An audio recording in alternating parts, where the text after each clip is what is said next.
የግብጽ ጦር በሞቃዲሾ የሰላም ማስከበር ዘመቻ ካልሆነ መግባቱ በኢትዮጵያ መንግስት በኩል የማያስፈራ ነገር ግን ምቾት የማይሰጥ በሚል እንደተፈረጀ ይታወቃል። ኢትዮጵያ ይህንን የግብጽን ከልክ ያለፈ መስፋፋት የምትገታበት እድል በአሜሪካ በኩል ጋዛ ላይ ከች ብሏል። በቢሊዮን ዶላሮች የሚፈሱበት የትራምፕ ፕሮጀክት ላይ የተጋበዘው የኢትዮጵያ ጦር ከኢትዮጵያ መንግስት የሚጠበቀው ምላሽ እንመለከታለን። ሰላም ጤና ይስጥልን። የሰዓቱ የመረጃ ቅኝታችን እነሆ በእነዚህ ጉዳዮች ዙሪያ ዝርዝር መረጃ ሊያስደምጣችሁ በሰዓቱ ተመልሷል። ቀደም ሲል ያነሳነውን ርዕሰ ጉዳይ ዝርዝር ነጥቡን እንደሚከተለው ወደ እናንተ ልናደርስ ነው። እስከ መጨረሻው አብራችሁ እንድትሆኑ በአክብሮት ጋበዝን።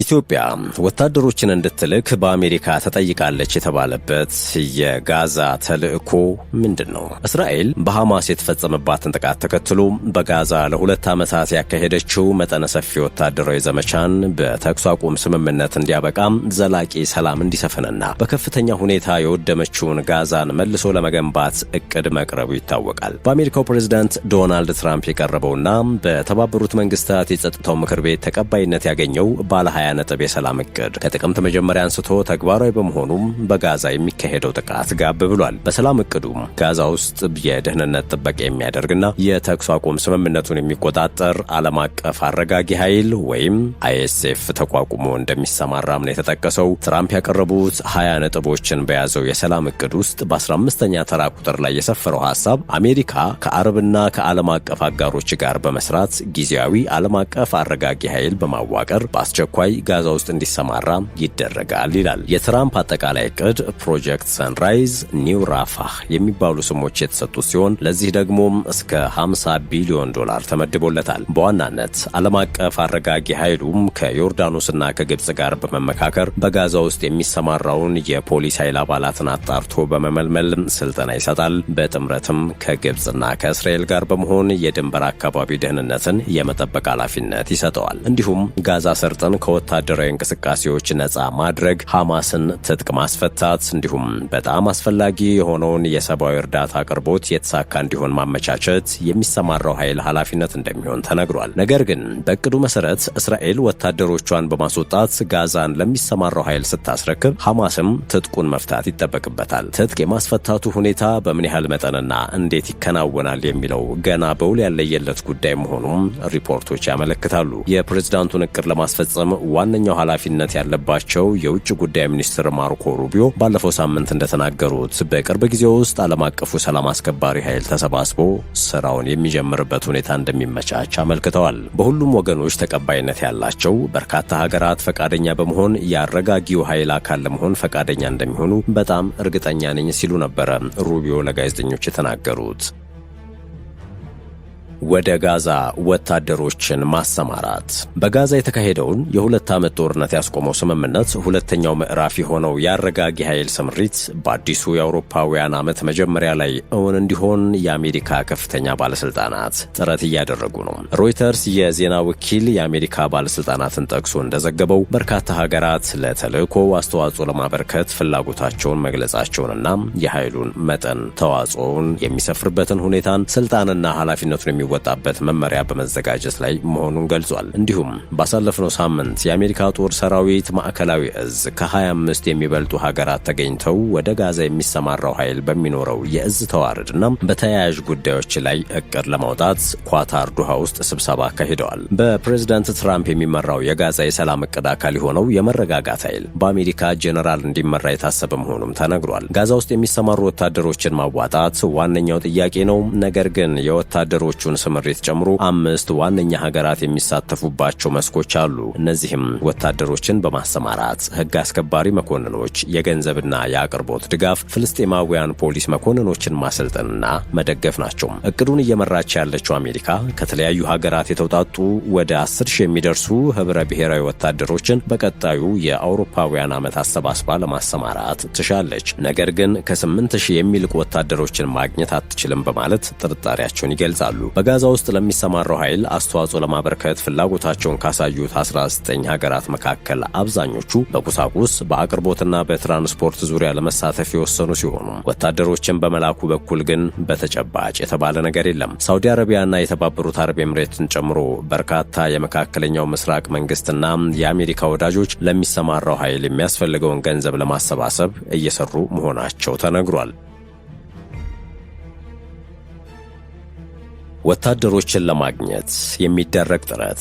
አሜሪካ የተለያዩ የዓለም ሀገራት በጋዛ ሰላም አስከባሪ ኃይል ውስጥ ተሳታፊ እንዲሆኑ ጥረት እያደረገች መሆኗን የሚያመላክቱ ሪፖርቶች እየወጡ ነው። አሜሪካ የምትፈልገውን ያህል ወታደሮች በጋዛ ለሚሰማራው ኃይል በጊዜው ማግኘት ባለመቻሏ በከፍተኛ ባለስልጣናቱ በኩል አገራት እንዲሳተፉ እያግባባች ነው። አገራት ወታደሮቻቸውን እንዳያሳትፉ ምክንያት ከሆኗቸው ምክንያቶች መካከል የአረጋጊው ኃይል ስልጣንና ኃላፊነት እስከምን ድረስ እንደሚሆን ግልጽ አለመሆኑ አንዱ ነው። ይህንንም ችግር ለመፍታት በዱሃው ስብሰባ ላይ ዋነኛ አጀንዳ ሆኖ ቀርቦ ነበር። በተጨማሪም በጋዛ ውስጥ የሚሰማሩት ወታደሮች የሐማስ ተዋጊዎችን ትጥቅ እስከ ማስፈታት የሚደርስ ኃላፊነት በትራምፕ እቅድ ውስጥ በመካተቱ ይህም አገራት ወታደሮቻቸውን ጋዛ ውስጥ ከሐማስ ጋር ፍልሚያ ውስጥ እንዲገቡ ሊያደርግ ይችላል የሚል ስጋት በመፍጠሩ ነው። በእርግጥም የትጥቅ መፍታት ጉዳይ በሐማስ በኩል ሙሉ ተቀባይነት የለውም። በቅርቡ የሐማስ ከፍተኛ ባለስልጣን የሆኑት ኻሊድ ማሻል ለአልጀዚራ ሙሉ ትጥቅ መፍታትን የሚመለከተው ሐሳብ ከሐማስ በኩል ተቀባይነት የሌለው ነው ሲሉ ተናግረዋል። ነገር ግን እስራኤልና አሜሪካ ፍልስጤማዊ ቡድን ትጥቁን እንዲፈታ ያለማቋረጥ ሲጠይቁ ቆይተዋል። የአሜሪካው ምክትል ፕሬዝዳንት ጄዲ ቫንስ ባለፈው ጥቅምት ወር ላይ የሐማስ ትጥቁን ማስረከብ ቁልፍ ጉዳይ ነው ሲሉ አጽንኦት ሰጥተው ነበረ። አሜሪካ ሰላም አስከባሪ ኃይል ለማሰባሰብ እየተጣደፈች ባለችበት ሁኔታ የሐማስ ትጥቅ መፍታት ጉዳይ ላይ አስቸኳይ ግልጽ ያለ ውሳኔና ስምምነት ላይ ካልተደረሰ የታሰበው የጋዛ አረጋጊ ኃይል ስምሪትን ከማደናቀፍ አልፎም ሌላ ዙር ግጭትን እንዳይቀሰቅስ ያሰጋል። የትኞቹ ሀገራት ወታደር ሊያዋጡ ይችላሉ? በርካታ ሀገራት በጋዛ ዓለም አቀፍ አረጋጊ ኃይል ውስጥ በአንድም ሆነ በሌላ መልኩ አስተዋጽኦ ለማድረግ ፈቃደኛ መሆናቸውን የገለጹ ቢሆኑም በተጨባጭ ምን ያህል ወታደሮችን ለማሰማራት ወይም የገንዘብ ድጋፍ እንደሚሰጡ ይፋ የሆነ ነገር የለም። ከመነሻው አሜሪካ፣ ግብፅ፣ ዮርዳኖስ፣ የተባበሩት አረብ ኤምሬቶችና ኳታር የሰላም አስከባሪውን ስምሪት ተግባራዊ ለማድረግ ከፊት ሆነው እየጣሩ ነው። ነገር ግን ወታደሮቻቸውን ስለማሰማራታቸው ምንም ፍንጭ አልሰጡም። የሩቅ ምስራቋ ሀገር ኢንዶኔዥያ ታዲያ በጤናና በመልሶ ግንባታ ውስጥ የሚሳተፉ እስከ 20 ሺህ የሚደርሱ ወታደሮችን ለማዋጣት ፈቃደኛ በመሆን ቀዳሚ ናት። በተመሳሳይ አውሮፓዊቷ ጣሊያንም ለጋዛ ሰላም ወታደሮቿን እንደምትልክ የእስራኤሉ ሃሬትስ ጋዜጣ ዘግቧል። ቱርክ ወታደሮቿን የማሳተፍ ፍላጎት እንዳላት ብትገልጽም በጋዛው ጦርነት ወቅት በነበራት አቋም ምክንያት እስራኤል ተሳትፎዋን አልተቀበለችውም። እንዲሁም የቱርክ ወዳጅ የሆነችው አዘርባይጃን ከመነሻው ፈቃደኝነቷን ገልጻ የነበረ ቢሆንም ሐሳቧን ለመቀየር እያንገራገረች መሆኗን አንዳንድ ሪፖርቶች እየጠቆሙ ነው። አሜሪካ የጋዛ አረጋጊ ኃይል በአጭር ጊዜ ተዋቅሮ ዋነኛ ጉዳይ የሆኑትን ወታደሮችን ከተለያዩ ሀገራት በማሰባሰብ በትራምፕ የተኩስ አቁም እቅድ መሰረት በጋዛ ውስጥ ተሰማርተው ሁለተኛው ምዕራፍ ስምምነትም ስኬታማ እንዲሆን እየጣረች ነው። እስካሁን የአሜሪካ የውጭ ጉዳይ መስሪያ ቤት 70 ሀገራት በተለያየ መልኩ በጋዛ በሚሰማራው ኃይል ውስጥ ተሳታፊ እንዲሆኑ ጥያቄ ማቅረቡንና 19 ሀገራት ወታደሮችን ለመላክ ወይም የተለያየ ድጋፍ ለማድረግ ፈቃደኛ መሆናቸውን እንዳሳወቁ ዎል ስትሪት ጆርናል ዘግቧል። ከተለያዩ የዓለም ክፍሎች በዚህ ተልእኮ ውስጥ እንዲሳተፉ ከተጠየቁት ሀገራት መካከል ከአፍሪካ የ3 ሀገራት ስም ተጠቅሷል። የጋዛ ተጎራባችና የተኩስ አቁም እንዲደረስ ጉልህ ሚና የነበራት ግብፅ ዋነኛዋ ነች። በምን መልኩ እንደምትሳተፍ ግን ባይገለጽም ሞሮኮም ያለችበት መሆኑ ተነግሯል። ኢትዮጵያ ደግሞ ወታደሮችን እንድትልክ ተጠይቃለች ተብሏል።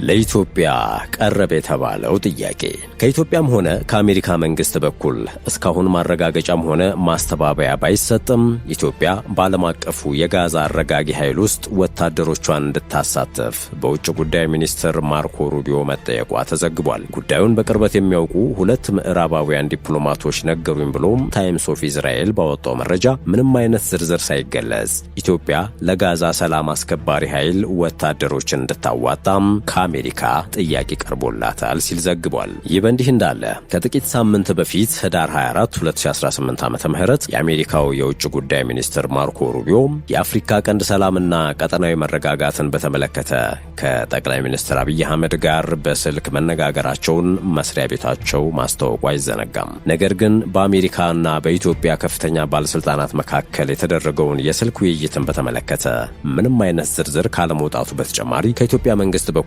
ስለ ንግግሩ የተባለ ነገር የለም። ጠቅላይ ሚኒስትር አብይና የውጭ ጉዳይ ሚኒስትር ሩቢዮ በህዳር ወር ማብቂያ ላይ ያደረጉት ውይይት በ4 ወራት ጊዜ ውስጥ ለሁለተኛ ጊዜ የተካሄደ ሲሆን የቀደመው ነሐሴ አጋማሽ ላይ የተደረገ ነበር። ከውጭ ጉዳይ ሚኒስትሩ የስልክ ውይይት አንድ ሳምንት ቀደም ብሎ በህዳር ወር አጋማሽ ላይ የአሜሪካ ጦር ሰራዊት የአፍሪካ አዛዥ ጄኔራል ዳግቪን አንደርሰን በኢትዮጵያ ጉብኝት አድርገው ከጠቅላይ ሚኒስትሩ እንዲሁም ከጦር ኃይሎች ጠቅላይ ኤታማዦር ሹም ፊልድ ማርሻል ብርሃኑ ጁላ ጋር ተወያይተው ነበረ።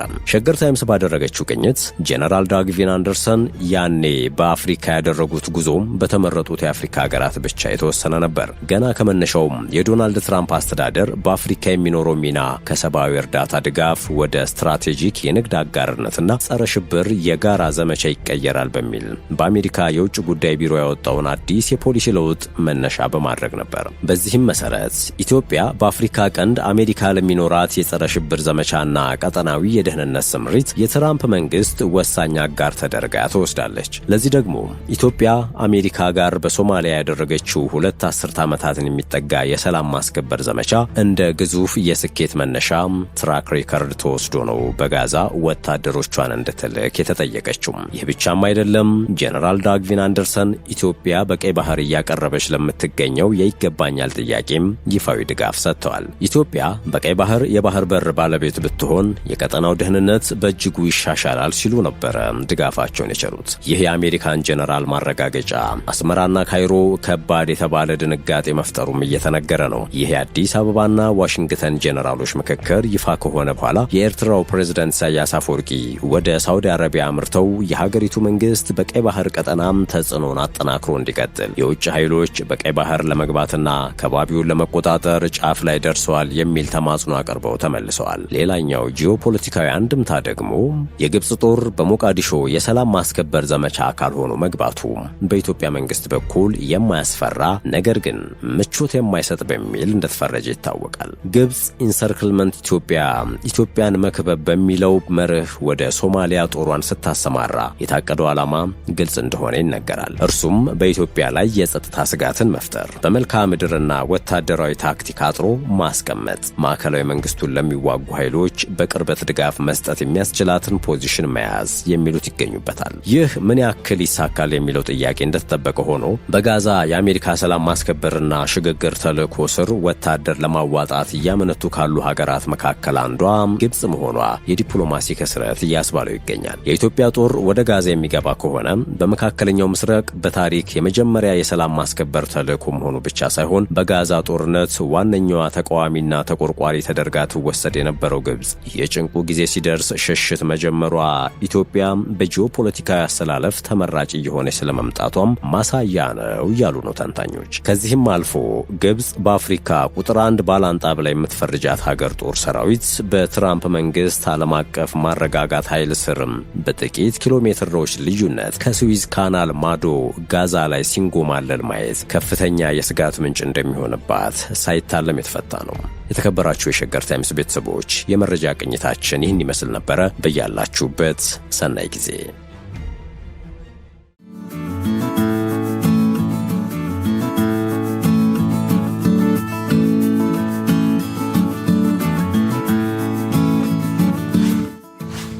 ሸገር ታይምስ ሚዲያን ሰብስክራይብ በማድረግና ደወሉን በመጫን ይከተሉን።